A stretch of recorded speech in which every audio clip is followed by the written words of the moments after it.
Hello नमस्कार प्यारे स्कूलों, कैसे हो आप सभी। उम्मीद है आप सभी बढ़िया होंगे, आपकी पढ़ाई बेहतर चल रही होगी। मैं राजा यादव स्वागत करता हूं आपका एक और मज़ेदार वीडियो में। दोस्तों, आज हम आपके लिए लेकर आ गए हैं क्या होता है जब, एक और महत्वपूर्ण रिएक्शन।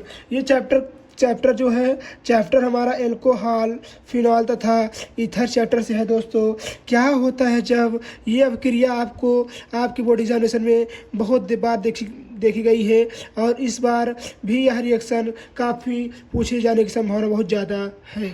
यह अभिक्रिया समझ लीजिए कि दोस्तों, कितनी बार पूछा गया है। 2020 में पूछा गया है, 22 में, 23 में, 24 में और 25 में भी यह आया है। और इस बार 26 भी इसको नोट कर लीजिए, क्योंकि इस बार भी यह पेपर में देखने को मिलेगा। दोस्तों ठीक है, आइए समय न व्यतीत करते हुए शुरू करते हैं। क्या कह रहा है, एथिल अल्कोहल को भिन्न ताप पर शांत सल्फ्यूरिक अम्ल से क्रिया कराते हैं तो क्या होता है। आइए देखते हैं दोस्तों, जब एथिल अल्कोहल को भिन्न ताप पर शांत सल्फ्यूरिक अम्ल से क्रिया कराते हैं तो क्या होता है। तो पहले आप एथिल अल्कोहल का सूत्र लिख लीजिए। एथिल अल्कोहल का सूत्र क्या होता है, C2H5OH। जब एथिल अल्कोहल को हम H2SO4 की उपस्थिति में क्रिया कराते हैं, किसकी उपस्थिति में, जब हम एथिल अल्कोहल को H2SO4 की उपस्थिति में क्रिया कराते हैं। देखिए यहाँ पर देखिए ताप दिया है।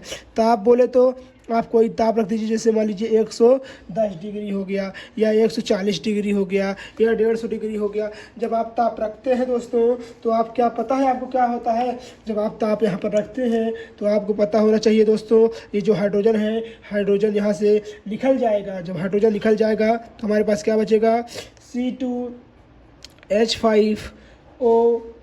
देखिए यहाँ पर हमारे पास H2SO4 है, ये यहाँ पर आकर बन जाएगा, अर्थात कह सकते हैं H2SO4 प्लस यहाँ पर देखिए जल अलग निकल जाएगा।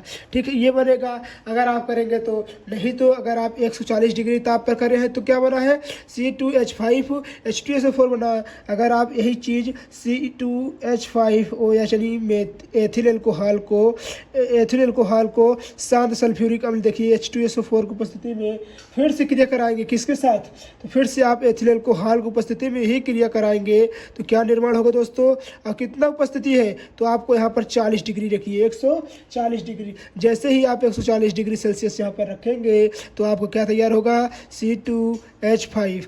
यहाँ देखिए O है तो यहाँ लगा लीजिए O। H इसके साथ फरार हो जाएगा तो हमारे पास यहाँ देखिए क्या बचेगा, यहाँ पर हमारे पास क्या बचेगा, तो यहाँ पर हमारे पास बचेगा C2H5। क्योंकि ये जो OH है इसके साथ संबंध बना कर निकल जाएगा तो हमारे पास क्या बचा दोस्तों, डाई एथिल ईथर। क्या बना दोस्तों, देखिए यहाँ पर आपको डाई क्यों बोले, क्योंकि यहाँ देखिए 2 बार, और एथिल क्यों बोले, क्योंकि यहाँ बेथ पद क्या था, एथिल हो गया, और ये OH को क्या बोलते हैं, ईथर। तो इसको लिख लीजिएगा, डाई एथिल ईथर।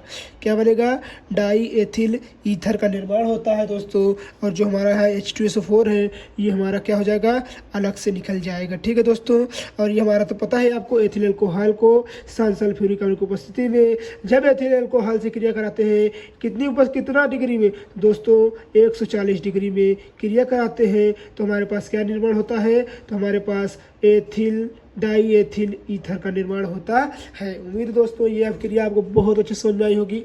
आइए देखते हैं नेक्स्ट रिएक्शन क्या है। नेक्स्ट रिएक्शन कह रहा है, जब हम फिनाल को जिंक चूर्ण के साथ क्रिया कराते हैं तो क्या होता है। आइए इसको भी देखते हैं। दोस्तों, जब हम फिनाल को जिंक चूर्ण के साथ क्रिया कराते हैं तो क्या होता है, तो यहाँ लगा लीजिए फिनाल का सूत्र जैसे आपको पता है क्या होता है दोस्तों, OH होता है। ठीक है, जब हम फिनाल को किसकी उपस्थिति में, जिंक चूर्ण बोले तो ZN साथ, सिर्फ ZN साथ। ठीक है, ZN के साथ क्या करते हैं, गर्म करता है। यहाँ देखिए गर्म करना, इसको कुछ में समझिएगा, इसको हमने काटा है, गर्म करते हैं। जब हम फिनाल को जिंक चूर्ण के साथ गर्म करके क्रिया कराएंगे दोस्तों तो पता है क्या होगा, आपको पता है, यहाँ जो ZN है O के साथ फरार हो जाएगा, अर्थात हमारे पास यहाँ बेंजीन और जिंक ZNO बनेगा, अर्थात कह सकते हैं हमारा जिंक ऑक्साइड बनेगा। ठीक है, तो इसको क्या बोलते हैं। ठीक है दोस्तों, आइए देखते हैं। जब हम फिनाल को जिंक के साथ गर्म करके क्रिया कराते हैं तो हमारे पास यहाँ क्या बना, तो हमारे पास यहाँ बेंजीन का निर्माण हुआ। किसका निर्माण हुआ, बेंजीन का। और ये क्या है, तो ये हमारा है जिंक क्या है दोस्तों, जिंक, यहाँ आप लिख लीजिएगा जिंक ऑक्साइड,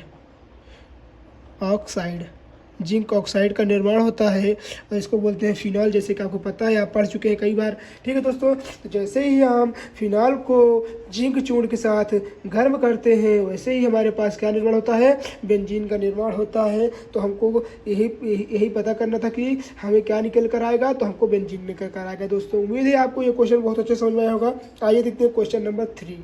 देखते हैं दोस्तों नेक्स्ट क्वेश्चन क्या कह रहा है कि इसमें क्या कह रहा है, ये देखते हैं कि जब हम डाई एथिल ईथर को एसिटिल क्लोराइड के साथ निर्जल AlCl3 की उपस्थिति में गर्म करते हैं तो क्या होता है। आइए देखते हैं क्या होता है जब हम एथिल ईथर को, तो डाई एथिल ईथर को पहले देखिए सूत्र क्या होता है, C2H5O, अभी हमने देखा इसको दोस्तों, अभी देखा इसके ऊपर, देखिए जस्ट इसके ऊपर अभी हमने यहाँ पर देखा है डाई एथिल ईथर का सूत्र। तो डाई एथिल ईथर को, जब हम डाई एथिल ईथर को किसकी उपस्थिति में, तो एसिटिल क्लोराइड का सूत्र क्या होता है, तो CH3COCl, ठीक है, CH3COCl होगा। इसकी उपस्थिति में निर्जल AlCl3 की उपस्थिति में, देखिए यहाँ पर क्या कर रहा है कि निर्जल AlCl3, अर्थात कह सकते हैं यहाँ जो बनेगा, तो यहाँ लिख दीजिएगा AlCl3, ये कैसे रहेगा, मगर ये कैसे रहेगा, तो ये निर्जल रहेगा। कैसे रहेगा दोस्तों, तो ये निर्जल रहेगा। AlCl3 की उपस्थिति में क्या करते हैं, गर्म करते हैं। जैसे ही दोस्तों हम गर्म करेंगे एथिल अल्कोहल, देखिए डाई एथिल ईथर को हम जब एसिटिल क्लोराइड की उपस्थिति में निर्जल AlCl3 की उपस्थिति में गर्म करते हैं दोस्तों, तो हमारे पास क्या बचेगा, CH3 होगा। यहाँ देखिए CH3 बचा, फिर यहाँ देखिए CO है, यहाँ से एक O चला आएगा तो हमारे ये हो जाएगा, और हमारे पास यहाँ देखिए क्या बचेगा, C2H5, क्या हो जाएगा, C2H5, और यहाँ पर क्या था, CH3 हो जाएगा। देखिए यहाँ पर क्या बचेगा, C2H5 बचेगा और Cl बचेगा। तो यहाँ लिख लीजिएगा प्लस, यहाँ लिख लीजिएगा C2H5 Cl। फिर से देख लीजिए हमारे पास यहाँ क्या है, डाई एथिल ईथर है और यहाँ क्या है दोस्तों, एसिटिल क्लोराइड है। तो जैसे ही हम इसको निर्जल AlCl3 की उपस्थिति में गर्म करके क्रिया कराएंगे तो हमारे पास यहाँ देखिए CH3 पहले से है, इसको लिखा, फिर CO है, ठीक है, फिर यहाँ से एक O यहाँ से ले आएंगे तो यहाँ हो जाएगा। फिर हमारे पास यहाँ क्या बचा, C2H5 है, प्लस अब हमारे पास यहाँ देखिए क्या बचा था, C2H5 बचा था, C2H5 लिखे क्योंकि इसको तो हम पहले से ले चुके हैं। अब फिर क्या बचा दोस्तों, फिर हमारे पास यहाँ देखिए Cl बचा, Cl हम यहाँ ले लिए। तो यही का निर्माण होगा। इसको क्या नाम है दोस्तों, इसका नाम होता है एथिल एसीटेट। क्या नाम होता है दोस्तों इसका नाम है एथिल एसीटेट होगा, ठीक है। इसका नाम क्या होगा, एथिल एसीटेट होगा, और इसका नाम क्या होगा, इसका नाम होगा एथिल क्लोराइड होगा। इसका क्या नाम होगा दोस्तों, इसका नाम एथिल क्लोराइड होगा। उम्मीद है दोस्तों ये रिएक्शन भी आपको बहुत अच्छे समझ में आया होगा। आइए देखते हैं नेक्स्ट रिएक्शन, क्वेश्चन नंबर 4। आइए देखते हैं दोस्तों क्वेश्चन नंबर 4 क्या कह रहा है। बहुत महत्वपूर्ण है और बहुत लाजवाब क्वेश्चन। ये क्वेश्चन आपके बोर्ड एग्जामिनेशन में इस बार पक्का फंसेगा दोस्तों। देखिए बहुत अच्छा क्वेश्चन है, इस बार भी ये पेपर में आया था और अब की बार भी आपके पेपर में जरूर आएगा। क्या कह रहा है, फिनाल का एसिटिलीकरण पिरिडीन की उपस्थिति में क्रिया कराने पर, किसकी उपस्थिति में, तो एसिटिलीकरण पिरिडीन की उपस्थिति में क्रिया कराएंगे तो दोस्तों क्या होगा। तो आइए देखते हैं। पहले आपको फिनाल बना लेना है।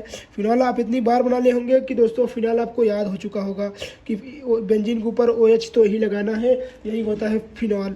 और एसिटिलीकरण क्या होता है दोस्तों, पिरिडीन क्या होता है। तो आइए देखते हैं। एसिटिलीकरण का सूत्र होता है CH3COCl, यही होता है हमारा एसिटिलीकरण। और किसकी उपस्थिति में क्रिया कराना है, तो यहाँ देखिए साफ साफ कह रहा है कि पिरिडीन की उपस्थिति में क्रिया कराना है। जैसे ही पिरिडीन की उपस्थिति में क्रिया कराएंगे दोस्तों, वैसे ही हमारे पास क्या बनेगा, वैसे ही हमारे पास यहाँ देखिए क्या है, CH3 है, बोलिए हाँ CH3। पहले यहाँ पे बेंजीन बना लीजिए, CH3 है, यहाँ लगा दीजिएगा CH3, और फिर क्या बचेगा CO। देखिए यहाँ पर CaO, देखिए COO हो जाएगा। तो यहाँ देखिए COO प्लस यहाँ देखिए हमारे पास क्या बचा था, तो हमारे पास यहाँ H बचा था, यहाँ Cl बचा था, यहाँ Cl निकल जाएगा। फिर से देख लीजिए, जब हम फिनॉल को एसिटिलीकरण की उपस्थिति में या कह सकते हैं एसिटिलीकरण कराते हैं पिरिडीन की उपस्थिति में, तो क्या होता है, तो देखिए यहाँ पर CH3 था, CH3 यहाँ ऊपर चला गया, CO था, CO भी चला गया, यहाँ एक O था, ये भी चला गया। हमारे पास यहाँ क्या बचा, H बचा। जब H बचेगा दोस्तों, तो H देखिए ये H और ये Cl बचा था, जब HCl अलग ये हो जाएगा दोस्तों, तो यहाँ हो जाएगा HCl अलग हो जाएगा। इसको क्या बोलते हैं, तो आइए इसको नाम भी देख लेते हैं। तो हमारा इसका नाम क्या हो जाएगा, तो इसको पूरा वो पढ़ा जाएगा फेनिल, और इसका नाम हो जाएगा एसीटेट, तो हो जाएगा फेनिल एसीटेट। क्या हो जाएगा, फेनिल एसीटेट। तो किसका निर्माण होगा, फेनिल एसीटेट का निर्माण होगा। और ये किसका सूत्र है, तो ये इसका सूत्र है एसिटिलीकरण का। ठीक है दोस्तों, उम्मीद है आपको बहुत अच्छे समझ में आया होगा चौथा क्वेश्चन। यदि आपको वीडियो अच्छी लग रही है तो प्लीज़ वीडियो को लाइक कर दीजिएगा, चैनल पर न्यू है सब्सक्राइब और शेयर करना नहीं भूलिएगा। आइए देखते हैं क्वेश्चन नंबर 5 क्या है। क्वेश्चन बहुत ही लाजवाब क्वेश्चन है दोस्तों। आप एक अभिक्रिया पढ़े होंगे, विलियम संश्लेषण अभिक्रिया, वही अभिक्रिया ये है। समझ लीजिए क्या कह रहा है कि जब हम कह रहा है एथिल आयोडाइड को सोडियम एथॉक्साइड से गर्म करते हैं तो क्या होता है, तो आइए देखते हैं। जब हम एथिल आयोडाइड को किसको उपस्थिति में, सोडियम एथॉक्साइड अर्थात कह सकते हैं C2H5O Na, ये होता है हमारा सोडियम आयोडाइड। जैसे ही इसकी उपस्थिति में हम गर्म करेंगे दोस्तों, तो ये हमारा देखिए N और ये I, Na और I, ये देखिए Na और ये I निकल कर फरार हो जाएंगे। जैसे ही इसको हम गर्म करेंगे दोस्तों, वैसे निकल कर फरार हो जाएंगे। तो हमारे पास क्या बचेगा, यहाँ देखिए C2H5 बचेगा, और क्या बचेगा, यहाँ देखिए O बच रहा है तो O लिख लीजिए। फिर क्या बचेगा, C2H5 बचेगा। ठीक है दोस्तों, इतना बचा। और फरार क्या हुआ था, NaI तो फरार हुआ था ना दोस्तों, तो इसका नाम हो जाएगा सोडियम आयोडाइड। इसका नाम क्या होगा, तो डाई एथिल डाई